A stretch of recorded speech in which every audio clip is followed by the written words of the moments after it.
नमस्कार, आवाज समाचार में आप सभी का स्वागत है। मैं हूं सीमा और खबरों की शुरुआत करते हैं। सबसे पहले नजर डाल लेते हैं हेडलाइंस पर। पीएम मोदी ने BSNL 4G लॉन्च किया। 97,500 मोबाइल टावर्स का उद्घाटन। बरेली हिंसा में बड़ा एक्शन, मौलाना तौकीर गिरफ्तार, SIT करेगी जांच। महाराष्ट्र में बाढ़ पीड़ितों से उप मुख्यमंत्री अजित पवार ने वीडियो कॉल में की बातचीत। भारत के युवा नेपाल की घटना से सबक लें, सुजात आम्बेडकर। और UN भाषण के बाद गाजा पर इजराइल का भीषण हमला, 32 की मौत। और अब खबरें विस्तार से। उड़ीसा के झारसुगुड़ा से पीएम मोदी ने आज एक ऐतिहासिक डिजिटल कदम उठाया है। उन्होंने BSNL के स्वदेशी 4G नेटवर्क का उद्घाटन किया और साथ ही देश भर में 97,500 मोबाइल टावर्स का उद्घाटन भी किया। इस नेटवर्क के साथ अब 26,700 से अधिक गांव, इसमें 2,472 सिर्फ उड़ीसा में है, डिजिटल कनेक्टिविटी से जुड़ेंगे। BSNL की ये 4G सर्विस पूरी तरह से भारतीय टेक्नोलॉजी पर आधारित है और इसे भविष्य में आसानी से अपग्रेड किया जा सकता है। 92,600 टावर सीधे 4G नेटवर्क से काम करेंगे और इस नेटवर्क को स्थापित करने में लगभग 37,000 करोड़ रुपए का निवेश हुआ है। प्रधानमंत्री ने कहा है कि ओडिशा विकास की कहानी में एक महत्वपूर्ण भूमिका निभाएगा। उन्होंने 2 सेमीकंडक्टर यूनिट्स और 1 सेमीकंडक्टर पार्क के निर्माण का जिक्र करते हुए डिजिटल इंडिया विजन को आगे बढ़ाने की बात कही है। BSNL अधिकारियों की माने तो इस नई 4G सर्विस से 20 लाख नए सब्सक्राइबर्स जुड़ेंगे और ये देश के ग्रामीण इलाकों में डिजिटल सक्सेस को बढ़ाने में अहम कदम साबित होगी। आज का ये लॉन्च न सिर्फ BSNL के लिए बल्कि पूरे भारतीय टेलीकॉम सेक्टर और डिजिटल इंडिया के लिए एक माइलस्टोन है। न्यूयॉर्क में संयुक्त राष्ट्र मुख्यालय के बाहर बांग्लादेशी अल्पसंख्यकों ने मोहम्मद यूनुस के खिलाफ जोरदार प्रदर्शन किया। प्रदर्शनकारियों ने यूनुस को पाकिस्तानी करार देते हुए न केवल वापस जाओ के नारे लगाए बल्कि बांग्लादेश में अल्पसंख्यकों पर बढ़ते अत्याचार को लेकर भी तीखी आपत्ति जताई। विरोध प्रदर्शन कर रहे लोगों का कहना है कि 5 अगस्त 2024 के बाद पूर्व प्रधानमंत्री शेख हसीना सुरक्षा कारणों से बांग्लादेश छोड़ गई थी और उसके बाद यूनुस ने देश पर कब्जा जमा लिया। प्रदर्शनकारियों ने आरोप लगाया है कि यूनुस ने सत्ता में आने के बाद हिंदू समेत अन्य अल्पसंख्यक समुदायों पर लगातार अत्याचार और हत्याएं बढ़ गई हैं। उन्होंने साफ कहा है कि हालात इतने खराब हैं कि कई लोगों को देश छोड़ना पड़ रहा है। प्रदर्शनकारी ये भी मांग कर रहे हैं कि यूनुस तुरंत सत्ता छोड़ दें और बांग्लादेश में जल्द से जल्द स्वतंत्र और निष्पक्ष चुनाव कराए जाएं। सड़कों पर गूंजते नारे यूनुस पाकिस्तानी है, वापस जाओ और अल्पसंख्यकों की हत्या बंद करो ने संयुक्त राष्ट्र परिसर के बाहर माहौल को अत्यंत तनावपूर्ण बना दिया। न्यूयॉर्क से ये विरोध प्रदर्शन बांग्लादेश के हालात और अंतर्राष्ट्रीय स्तर पर उठ रहे सवालों को सीधे सामने ला रहा है। डॉक्टर बाबा साहेब अम्बेडकर के पोते और वंचित बहुजन अघाड़ी के नेता सुजात आम्बेडकर आज सतारा में स्थानीय स्वराज संस्था और स्नातक कार्यक्रम में पहुंचे। उन्होंने नेपाल में हाल ही में हुई घटनाओं पर चिंता व्यक्त की और भारत के युवाओं से इसे गंभीरता से समझने की अपील की। आरक्षण पर उन्होंने कहा कि ये केवल पिछड़ी जातियों के लिए होना चाहिए और इसे सामाजिक न्याय और समान अवसर सुनिश्चित करने वाला कदम माना जाना चाहिए। देखिए, नेपाल में जो घटना घड़ी वो भारत के सभी युवाओं ने ठीक से जानना चाहिए और उसे छानना भी चाहिए। उसके ट्रिगर्स क्या थे, उन युवाओं के पीछे रीजंस क्या थे, उनकी सरकार ने उन्हें ये कदम उठाने के लिए किस तरह से मजबूर किया, ये सब लोगों ने एक बार युवाओं ने खास करके समझना चाहिए। और दूसरी तरफ ये बात भी एक तरफ हमको जाननी चाहिए कि युवाओं ने आक्रोश किया, आंदोलन किया, वहाँ के सरकार भी बिठाई, लेकिन सोशल मीडिया पे बैन था, इंटरनेट पे बैन था, लेकिन डिस्कॉर्ड नाम के एक चैनल के थ्रू वो सरकार बनाई थी। अभी एक थोड़ा हमको ये भी देखना चाहिए कि डिस्कॉर्ड चैनल जो है, जब इंटरनेट और सोशल मीडिया बंद था तभी ये सिर्फ डिस्कॉर्ड चैनल कैसे चालू था, और ये डिस्कॉर्ड चैनल कौन से कंट्री से ओरिजिन होता है, ये उसके पीछे कौन है, ये भी एक तरफ देखना चाहिए। पर दूसरी तरफ मैं ये देखता हूँ कि अगर भारत के युवा नेपाल के युवा से इंस्पिरेशन लेके उस धरती पर कुछ खड़ा करे तो भारत देश को उनकी बहुत जरूरत है। और दूसरी तरफ जो लद्दाख में चल रहा है, वो लद्दाख के लोग एक वहाँ की हालत पे, वहाँ के बढ़ते बेरोजगारी पे और उनके आने वाले समस्याओं पे बहुत अच्छी तरह से और जोर से आवाज उठा रहे थे। दूसरी तरफ हमको ये भी पता है कि ये भाजपा सरकार है, जो ऐसी सरकार है जो दड़पशाही की सरकार है। उनको अगर किसी का भी आंदोलन या आवाज बंद करना हो तो पूरा फोर्स और पुलिस ब्रुटैलिटी यूज करते हैं। और उसी तरह से उन्होंने नेपाल में जैसे ट्राई किया, वैसे ही लद्दाख में उन्होंने पूरी तरह से state force police machinery use की और एक्टिविस्ट वांगचुक को भी अरेस्ट किया और उसका हम निषेध करते हैं। बरेली हिंसा का बड़ा एक्शन, मौलाना तौकीर रजा गिरफ्तार और सीधे जेल। जुमे की नमाज के बाद भड़की हिंसा का एक एक सच अब पुलिस के हाथों में। कुल 10 FIR दर्ज और इनमें से 7 में नाम खुद मौलाना तौकीर रजा का। पुलिस ने किया खुलासा, कैसे पत्थर जमा किए गए, कैसे बोतलों में भरा गया पेट्रोल और कैसे तैयार किया गया था पूरा प्लान। बरामद हुए पत्थरों का जखीरा, पेट्रोल से भरी बोतलें और एक तमंचा भी। तौकीर रजा को भेजा गया 14 दिन की न्यायिक हिरासत में। उनके साथ 8 आरोपी और जेल की सलाखों के पीछे। उधर बरेली में हालात ना बिगड़े, इसके लिए हाई अलर्ट। DM और SSP खुद सड़कों पर संवेदनशील इलाकों में भारी पुलिस बल और फ्लैग मार्च। दरगाह आला हजरत से लेकर कोतवाली, किला और प्रेमनगर तक पुलिस की सख्ती। हिंसा की हर परत खोलेगी SIT। 10 सदस्यीय टीम को मिली पूरी जांच की जिम्मेदारी। CM योगी पहले ही दे चुके हैं सख्त चेतावनी। बोले कुछ लोग आदत से मजबूर हैं और उनके लिए जरूरी है डेंटिंग पेंटिंग। बरेली की गलियों में शांति बनाए रखने की अपील, लेकिन सवाल ये कि क्या अब शहर में अमन बहाल हो पाएगा। संभल से आज सुबह आई एक दिल दहला देने वाली खबर। भाजपा व्यापार सभा के जिला सह संयोजक अनिल कुमार नेताजी के घर पर छाया मातम। 34 साल के बेटे अंशुल वार्ष्णेय ने किराए के मकान में फांसी लगाकर आत्महत्या कर ली और अपनी जिंदगी को खत्म कर दिया। अंशुल लखनऊ की एक बैंक कंपनी में कर्मचारी थे। शुक्रवार रात लखनऊ से लौटे, लेकिन घर ना जाकर सीधे बहजोई कस्बे के किराए के मकान में पहुंचे और रात भर में सब कुछ खत्म कर दिया।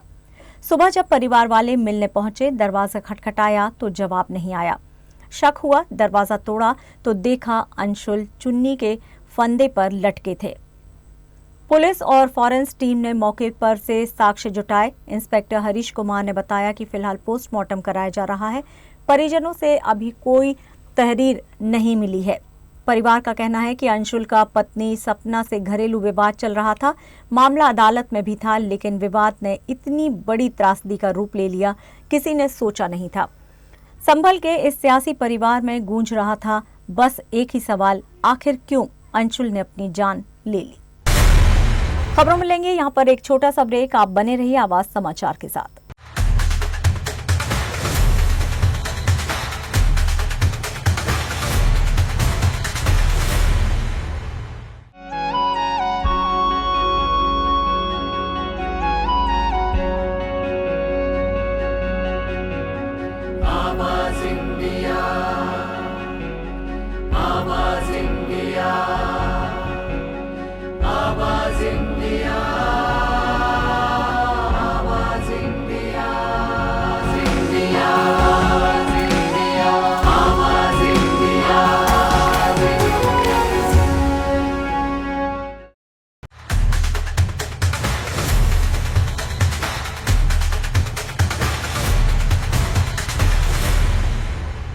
ब्रेक के बाद एक बार फिर से आप सभी का स्वागत है। बढ़ते हैं अपनी अगली खबर की ओर। महाराष्ट्र में एक बार फिर से भारी बारिश ने कई इलाकों में बाढ़ की स्थिति पैदा कर दी है। नांदेड़ जिले के बहादुरपुरा, शेकापुर और धोडज में क्षेत्र में बाढ़ग्रस्त नागरिकों से सीधे संवाद करते हुए उप मुख्यमंत्री और वित्त मंत्री अजित पवार ने वीडियो कॉल के माध्यम से भरोसा दिलाया कि सरकार उनके उजड़े घर आंगन को फिर से बसाने के लिए हर संभव कदम उठाएगी। पवार ने प्रभावित इलाकों की सटीक जानकारी ली और जरूरत पड़ने पर हेलीकॉप्टर, आर्मी और NDRF की मदद तत्काल भेजने का आश्वासन दिया। उन्होंने कहा कि इस संकट के समय सरकार आपके साथ मजबूती से खड़ी है। प्रशासन को आवश्यक सभी निर्देश दिए गए हैं। आप चिंता न करें, मदद तुरंत पहुंचेगी। इस वीडियो कॉल ने एक बार फिर से उप मुख्यमंत्री अजित पवार की संवेदनशीलता और जनता के प्रति उनकी जिम्मेदारी की झलक जरूर दिखाई दे रही है। बाढ़ग्रस्तों को राहत देने और उनकी जिंदगी दोबारा बसाने के लिए सरकार हर संभव प्रयास कर रही है।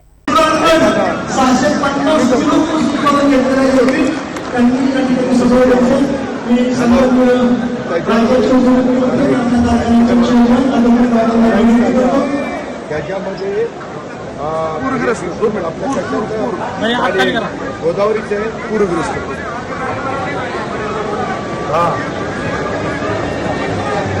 नाही मी आता ताबडतोब आता लोक ह्याच्यामध्ये आहेत का काय त्या सुरक्षित ठिकाणी आहेत का काही पाण्यात आहेत मी आता नाही हेलिकॉप्टर पाठवायची गरज आहे का एनडीआरएफची टीम किंवा मिलिटरी पाठवण्याची गरज आहे आर्मी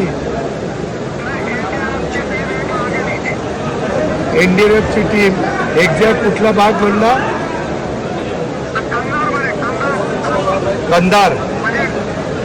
कंधार मंदिरच्या परिसरामध्ये कंधार मंदिर ना मी डिटेल्स घेतो कंधार मंदिर ठीक आहे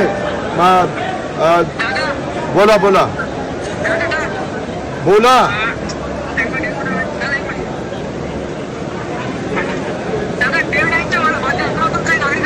नाही हवामान खात्याने अंदाजच व्यक्त केलेला होता की पाऊस मोठ्या प्रमाणावर 4-5 दिवस पडेल आता सगळीकडे सुरू झालेला आहे आम्हाला काळजी आम्ही आधीच सगळ्यांना अलर्ट केलेला आहे परंतु आता प्रतापराव चिखलीकर साहेबांनी जे काही लक्षात आणून दिले किंवा मला तिथलं सगळं एकंदरीत पाण्याची परिस्थिती आणि लोकांची अडचण सांगितलेली ती मी ताबडतोब आता यंत्रणेला सांगतो आणि तिथं कसं आपल्याला सगळ्या प्रकारची मदत करता येईल या पद्धतीचं काम करतो सर्वांनी काळजी घ्या त्याच्यामध्ये पुन्हा तुम्हाला संसार उभे करण्याच्या करता आम्ही सर्वस्व पणाला लावू ये शब्द मी या निमित्तानं देतो। महाराष्ट्र में बड़ा जन्म प्रमाण पत्र घोटाला सामने आया। बीजेपी नेता किरीट सोमैया के अनुसार 2,24,000 लोगों ने धोखे से प्रमाण पत्र पाने की कोशिश की। इस मामले में 27 एफआईआर दर्ज की गई हैं और दिल्ली आधार प्राधिकरण में भी शिकायत की गई है। मुंबई में मानखुर्द इलाके में 103 बोगस जन्म प्रमाण पत्र मिले हैं। महाराष्ट्र सीएम फडणवीस ने मामले की तुरंत जांच के आदेश दे दिए हैं। जिन लोगों ने बोगस जन्म प्रमाण पत्र प्राप्त किए उसमें 97% मुस्लिम बांग्लादेशी बैकग्राउंड के हैं। उम्र 35, 25, 55, 65 उनमें से 47,000 लोगों के आधार कार्ड यूआईडीआई ने आधार कार्ड प्राधिकरण ने जब्त कर दिया है। मैंने महाराष्ट्र के मुख्यमंत्री देवेंद्र फडणवीस जी से प्रार्थना की है कि ये 43,000 लोग जिनके पास जन्म प्रमाण पत्र में आधार कार्ड भी निरस्त कर दिए हैं वह है कहां के? बांग्लादेश के रोहिंग्या है कौन है? इन 43,000 के खिलाफ पुलिस ने कार्रवाई करनी चाहिए। एटीएस ने उनको जाके पूछना चाहिए आपके पास मालेगांव का जन्म प्रमाण पत्र नहीं है, महाराष्ट्र का नहीं है, हिंदुस्तान का नहीं है, इनको निकाल बाहर करना चाहिए। ये घोटाला मुंबई में भी आ पहुंचा है। मैंने मानखुर्द जहां पर बांग्लादेशी बस्ती बड़े प्रमाण में है वहां के महापालिका कार्यालय में जानकारी प्राप्त की तो उन्होंने इस प्रकार से 106 लोगों को विलंबित जन्म प्रमाण पत्र दिया, लेकिन जिलाधिकारी ने कहा इनमें से 3 को ही हमने सिर्फ आदेश दिए थे।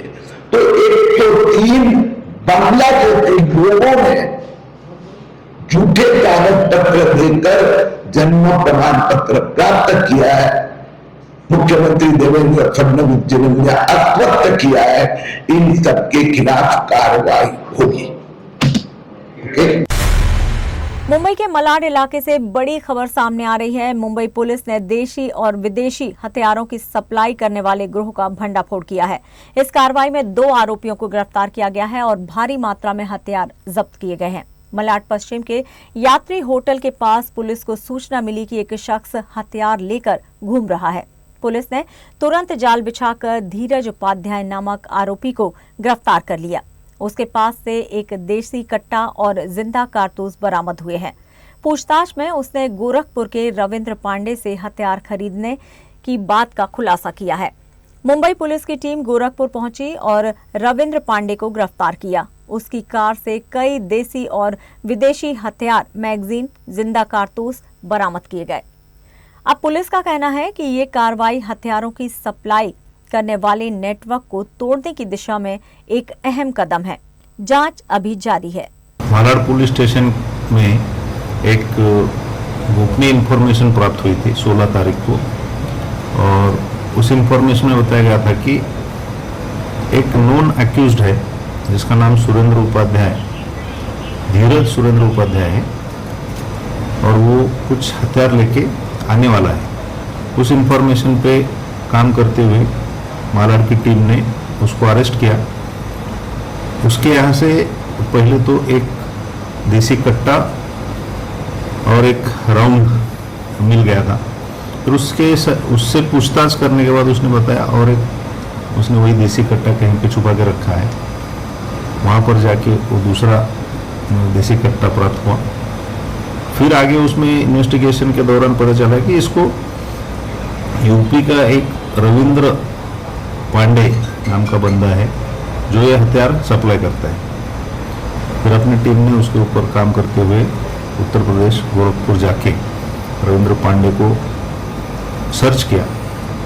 जब उसका पता चला तो उसके पास जो गाड़ी थी उस गाड़ी का सर्च हुआ। उस गाड़ी में वहाँ पे 3 देसी कट्टे, एक पिस्टल और बाकी एमुनेशन प्राप्त हुए। उनको इन दोनों को अरेस्ट करके अभी कोर्ट में हाजिर किया गया है। आगे की जांच जारी है। इनपुट तो गोपनीय था, उसके बारे में ज़्यादा नहीं बात कर सकते। जो धीरज सुरेंद्र उपाध्याय है उसके खिलाफ मुंबई में 5 अलग अलग पुलिस स्टेशन में गुने दर्ज है, तो ये रिकॉर्ड पे का गुनहगार था, और इसलिए सीपी सर और जॉइंट सीपी सर के मार्गदर्शन में जो नॉन क्रिमिनल्स को पकड़ने का और उनसे रिकवरी करने का मुद्देमाल की और उनके ऊपर ध्यान रखने का जो मुहिम जारी है, उसमें से ये काम हम कर पाए। उनका अभी हम जांच कर रहे हैं। आज उनको कोर्ट में पेश किया गया है। जब उनसे इन्वेस्टिगेशन होगा, इंट्रोगेशन होगा तो और पता चलेगा जांच। गोरखपुर में जो गिरफ्तारी हुई है सर, वो कैसे हुई है और उनकी प्रोफाइल क्या है? कैसे हथियार वहाँ मिले और किस स्थिति में मिले? क्या वो लोग बनाते थे या फिर कहीं रखकर बेचने का प्रयास करते थे? नहीं, धीरज सुरेंद्र उपाध्याय को जब हमने पहली बार पकड़ा था यहाँ पे मालाड में, तो उसने ये बताया था कि मैं यूपी से लाता हूँ और जो पांडे है उनसे मैं लेके आता हूँ।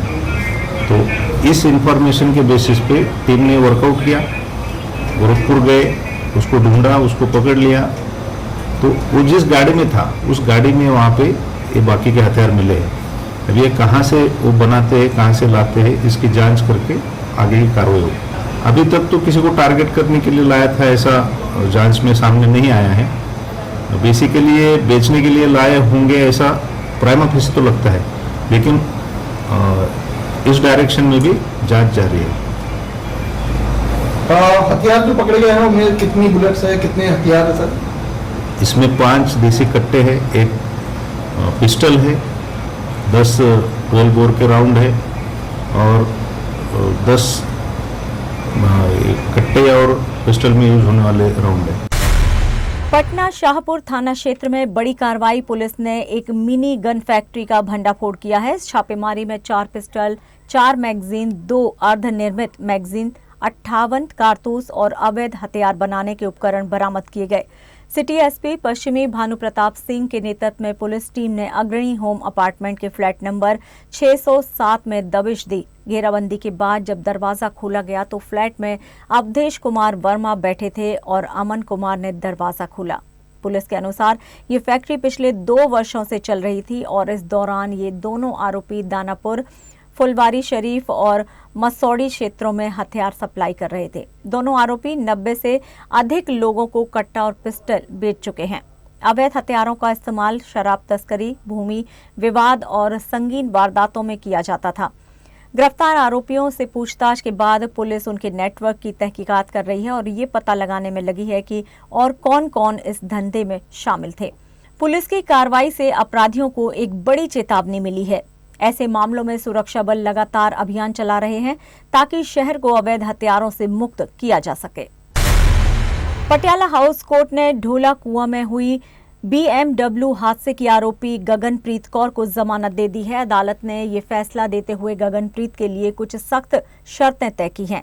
अदालत ने गगनप्रीत कौर को 1 लाख के निजी मुचलके और इतनी ही राशि की 2 जमानतों पर रिहा करने का आदेश दिया है। इसके साथ ही अदालत ने उन्हें अपना पासपोर्ट जमा कराने का निर्देश भी दिया है ताकि वो देश से बाहर ना जा सकें।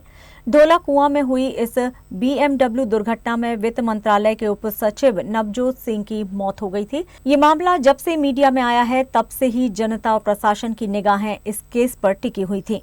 अब अदालत के इस फैसले के बाद गगनप्रीत कौर को सीमित शर्तों के साथ जमानत मिल गई है। प्रशासन ने भी इस फैसले के बाद सुरक्षा और जांच को लेकर अतिरिक्त कदम उठाने की बात कही है। इस BMW हादसे की जमानत से जुड़े अगले कदम और कोर्ट के आदेशों का पालन कैसे होगा, ये आने वाले दिनों में स्पष्ट होगा। फिलहाल गगनप्रीत कौर कोर्ट की शर्तों के तहत जमानत पर रिहा है। और यहाँ पर लेंगे एक और छोटा सा ब्रेक। आप बने रहिए आवाज समाचार के साथ।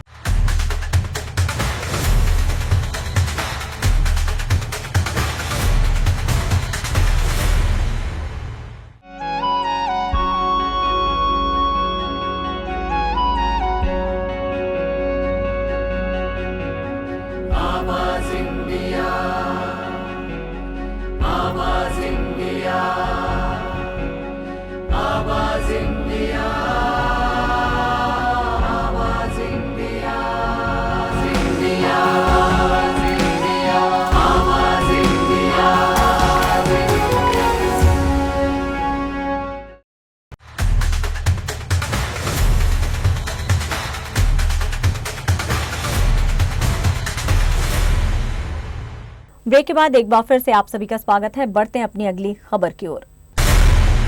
आलिया भट्ट ने सोशल मीडिया पर एक वीडियो शेयर किया जिसमें वो पिकल बॉल खेलती नजर आ रही हैं। वीडियो में वो ब्लू स्पोर्ट्स आउटफिट में बेहद फिट और एनर्जेटिक दिख रही हैं। आलिया का खेल के प्रति बढ़ता जुनून साफ नजर आ रहा है। उन्होंने वीडियो के बैकग्राउंड में अपनी फिल्म गली बॉय का पॉपुलर रैप अपना टाइम आएगा भी लगाया है। ये वीडियो सोशल मीडिया पर वायरल हो गया है और फैंस जमकर तारीफ कर रहे हैं। किसी ने कहा आपकी मेहनत आपके काम में झलकती है, तो किसी ने उन्हें ऑन स्क्रीन और ऑफ स्क्रीन दोनों में फिट बताया। आलिया ने कैप्शन में लिखा, मेरा पैडल खेल के प्रति जुनून बढ़ता जा रहा है। पिकल बॉल जैसे तेजी से लोकप्रिय हो रहे खेल में उनकी दिलचस्पी और जोश लोगों को खूब पसंद आ रहा है। इसके साथ ही वो अपने आने वाले प्रोजेक्ट्स पर भी फोकस कर रही हैं। उनकी अगली फिल्म अल्फा एक एक्शन ड्रामा है जिसमें वो एक स्पाई की भूमिका निभा रही हैं। इस फिल्म में शर्वरी बाग भी होंगी और फिलहाल इसकी शूटिंग में आलिया व्यस्त है। अयोध्या एक बार फिर से इतिहास रचने जा रही है। रामनगरी में 9वां दीपोत्सव इस बार अपने चरम वैभव पर होगा। सरयू घाट और राम की पौड़ी पर 26 लाख दीप जलाकर नया विश्व रिकॉर्ड बनाया जाएगा। मर्यादा पुरुषोत्तम श्री राम की जन्मभूमि अयोध्या में दीपों की जगमगाहट पूरे विश्व को संदेश देगी। अंधकार पर प्रकाश, अधर्म पर धर्म और असत्य पर सत्य की विजय का। हनुमानगढ़ी, दशरथ महल, कनक भवन से लेकर अशरफी भवन और दिगंबर अखाड़ा तक 41 प्रमुख मंदिर और मठ सजेंगे आधुनिक रोशनी और झालरों से। अयोध्या इस बार सचमुच स्वर्ग की तरह दमकेगी। मुख्यमंत्री योगी आदित्यनाथ और अध्यक्षता में श्री अयोध्या तीर्थ विकास परिषद इस भव्य आयोजन को नई ऊंचाई देने जा रही है। परिषद ने इसे न सिर्फ उत्तर प्रदेश बल्कि वैश्विक सांस्कृतिक और आध्यात्मिक उत्सव का रूप देने की तैयारी की है। दीपोत्सव के दौरान रामायण पर आधारित झांकियां, रामलीला और धार्मिक अनुष्ठान भी होंगे। लाखों श्रद्धालु देश विदेश से यहां पहुंचेंगे और इस ऐतिहासिक क्षण के साक्षी बनेंगे। अयोध्या का ये दीपोत्सव केवल रोशनी का पर्व नहीं बल्कि आध्यात्म, संस्कृति और भक्ति का विराट संगम होगा।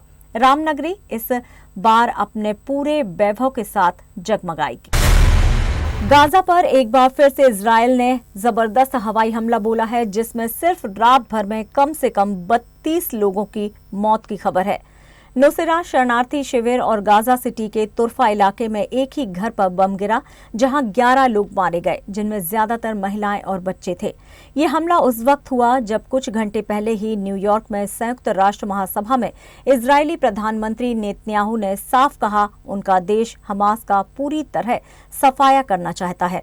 उनके भाषण के दौरान कई देशों के प्रतिनिधि हॉल छोड़कर बाहर निकल गए और अब वही नेतन्याहू गाजा में जमीनी अभियान और तेज करने की तैयारी में है।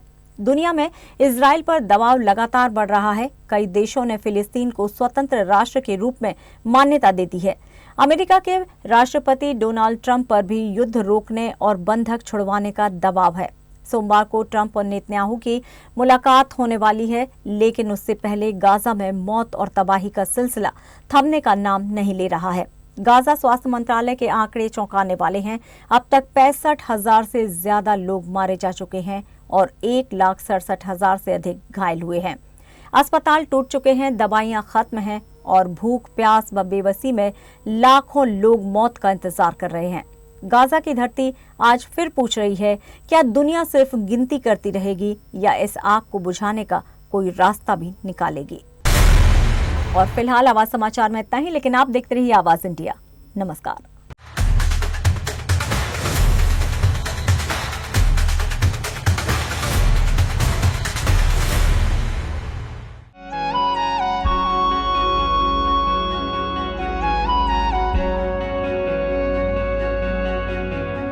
आवाज इंडिया।